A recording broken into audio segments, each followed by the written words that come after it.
After a counterfeit $100 bill was found in Austin earlier this week, police are reminding people to keep their eyes open and, of course, check their change.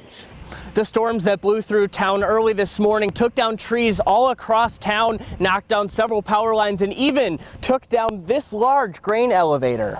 I've always liked to dance. My husband and I always like to dance. And dancing is something anyone who knows Millie Seaver will tell you she's quite good at. Yeah, always dancing. And at her 90th birthday party, we were out dancing because I love to dance too. But it was her unusual choice of dance partner, Austin Police Sergeant Kim Lenz, that's the talk of the town. When Sergeant Lenz saw Millie dancing in this parking lot, she pulled up her squad car, turned on the radio, got out, and started dancing along.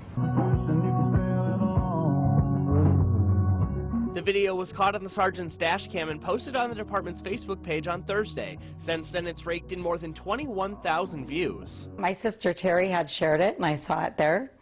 And so then I went on there and looked at it, and then of course I shared it and read all the posts, and all the cousins wrote stuff. I don't know, I was just so amazed, I was just shocked. I didn't think it'd go any further than that. Probably a little bit proud, I suppose, the fact that it drew the attention that I'm able to do. That's what I do. Even more amazing, Millie is 92 years young. And at 92, she's proving age is just a number and hoping more people will join her on the dance floor. I'd like to see more people be more active out walking and things like that. In Austin, Logan Reigstad, ABC 6 News. Move our chairs out. Let's just run it with dialogue. Inside this room, the new Cedar Summer Stock Theater Company is preparing for the curtain to rise on their upcoming production of The Music Man.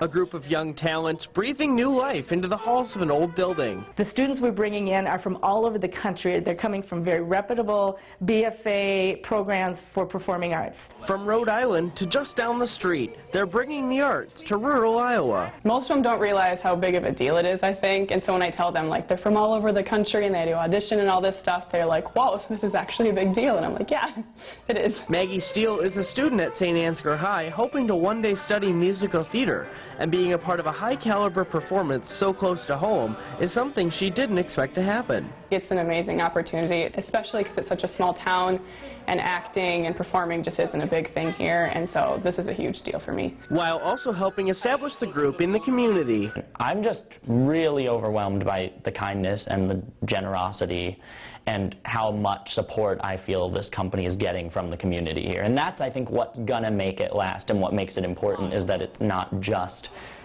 come see our show, it's also a give and take. It's a community building experience. People have seen, they go, this is amazing theater. It's really high quality.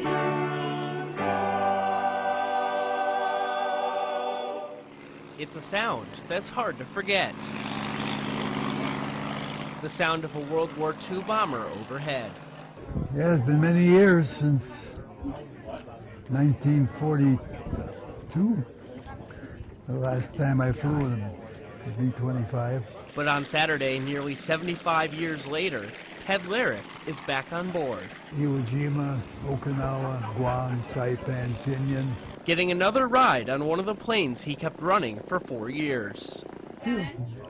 Good. Ted's journey on Miss Mitchell is part of the Minnesota Commemorative Air Force's Living History Flight Experience, letting people see what it's like to be up in the air, inside a piece of history. It's indescribable. It's just an honor to be able to do this and to have a small glimpse of what these people sacrificed for our country. Jonica Bolduc has been flying these planes for 10 years, and though he was never in the Air Force himself, he loves being able to give back to those who served.